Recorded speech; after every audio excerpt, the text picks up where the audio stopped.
Real estate is a business, ladies and gentlemen. Let's treat it as such. Let's not have the emotions of family, and the heartstrings, the violence playing it because it's the family. We get emotional behind it. You lived in the house. Somebody you love lived in the house and you just want to keep it in the family.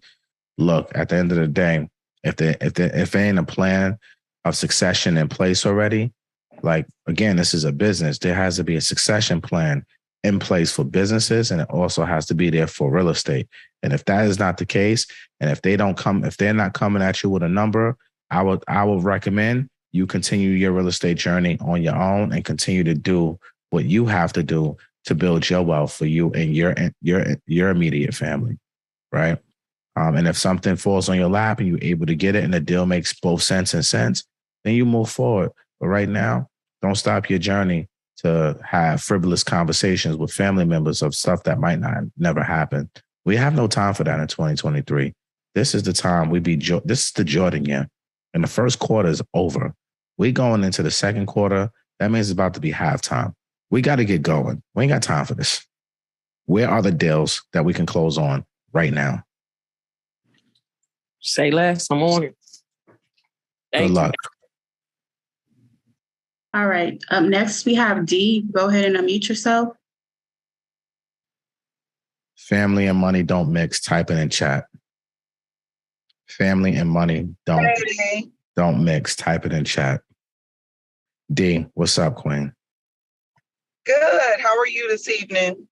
I woke up this morning. God is the greatest.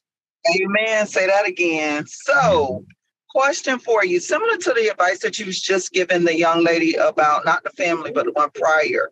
So I'm in my main home, my home. I live in it, getting ready to make some moves, jumping into the multifamily. So this will be my first purchase outside of purchasing my home where I live now, my homestead.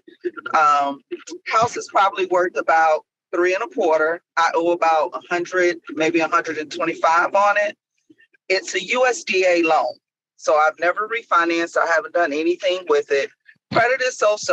I'm working on doing, getting my credit now, where it needs to be so I can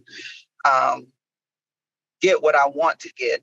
But my question is, would it be better for me to do a HELOC to go into the deal and, using that for financing, or go into a different kind of loan for financing, since the one that I have on my main home right now is the USDA. It's not conventional. What's the rate you have? Right now it's at about just that 4, a little under 4, like 3.85. HELOC all the way, Queen. Take a HELOC, get your money, go invest it, leverage that money. So if you can take out 100,000, that means you can probably get 300,000 to 400,000 worth of bank funding. So you go take that 100K out of your primary. But here's my disclaimer, Dean. The disclaimer is this. This is the church's money. Don't mess up the church's money, Dean. Okay? You better have a plan of action. You better know what the hell you're doing, because you don't want to mess up the church's money. When you're taking out a home equity line of credit, which is a HELOC, for those who didn't know, you have debt. You have a monthly payment associated with that debt. So if you go out here and don't have a plan and you're just taking money just to take money, it is very easy to go out here and spend money on foolishness. So if you are going to do this, Dean, you best to have a great plan of action, have your team together, so that way when you get this HELOC, you are ready to now execute, right? That's number one.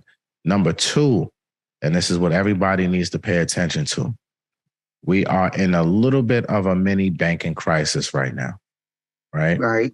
You see banks folding, which is normal, right? You see mergers happening, which is normal. But when all this starts happening, and tomorrow is Fed Day, so tomorrow is going to be a very interesting day in the market. The expectation is Fed's going to raise rate 1/4, but it could be as high as 0.5 point. Who knows? I say all this to say is when you're dealing with equity, which is monopoly money at the end of the day, if you are going to take out a HELOC, always remember, if you take out $100K, the bank who services that HELOC can cut that money off at any point in time, right? So even if you take out $100K and you just have it sitting there and you don't deploy that capital, you can wake up one morning and they can say, we just lowered your line of credit from 100,000 to 50,000 based off of market conditions. This is going to start happening very soon. So for all of you homeowners on this call, if you have that monopoly money, don't be sitting there thinking you good, because the market is correcting right now. And if you have a HELOC that has availability, you better get to it. Time is not on your side. The banks will cut you off in a heartbeat. So while the banks are still lending and the banks are still viable to lend, and they have an appetite, I should say, to lend, you need to go out here and use their money before they wake up and say, never mind. We need to protect ourselves. So, D, go out here and do what you got to do. Make sure you have a plan of action. Make sure you have a team in place, and make sure you strike while the iron is hot, because nothing is promised, and you have to go out here and execute at the highest level. Okay, say less. When you do those HELOCs, with it being the USDA, I've always been kind of leery because it is the USDA.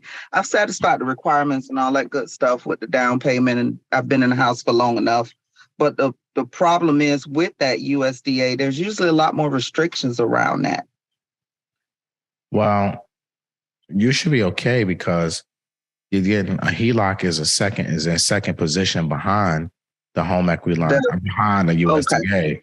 So you should be fine.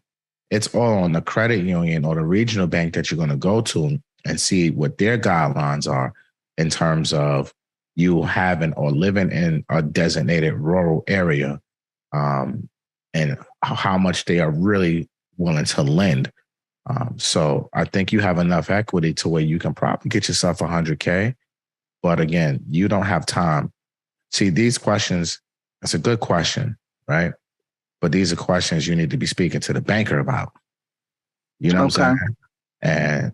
And because then they'll tell you, well, no, yes, this is what, and then you can maneuver from there because they actually have the money, right? So I think that's a good question, but don't overanalyze it. Just go out there and get your money, queen, and go out there and execute. All right. Say less. Thank you. Appreciate you. Drive safe.